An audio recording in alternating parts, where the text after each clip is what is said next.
Guys ఎప్పటి నుండో promote చేస్తున్న సూపర్ రాజా గారి మూవీ అయితే ఈరోజు రిలీజ్ అయింది. ఇలాంటి సినిమా మీరు ఎప్పుడు చూసుండ్రు. మూవీ గురించి మూవీ ఎలా ఉంది అనే ముందు మన బ్రో అయితే చాలా ప్రమోషన్స్ అయితే చేశారు.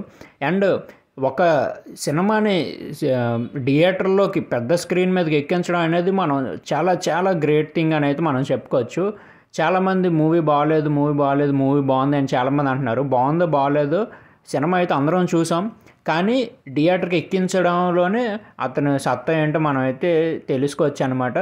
మూవీ అలాగున్నా సరే ఫ్రస్ట్రేట్ అయితే అవ్వకండి, కానీ సూపర్ రాజ్ అయితే ఎప్పటికైనా సరే టాలీవుడ్లోకి హీరో అవుతాడని అయితే నేను అనుకుంటున్నా. మీరేమనుకుంటున్నారు కింద కామెంట్ చేయండి. కానీ మూవీ బాగాలేదని చెప్పి చాలామంది బ్యాడ్ వర్డ్స్ యూజ్ చేయడం అలాంటివి చాలా తప్పు. కానీ మూవీ అయితే మాత్రం ఎంతైనా సరే థియేటర్లోకి ఎక్కించడం అనేది గ్రేట్ కదా. ఆ ఒక్క థింగ్లో అయితే మనం సూపర్ రాజుని అప్రిషియేట్ అయితే చేయొచ్చు గాయ్స్.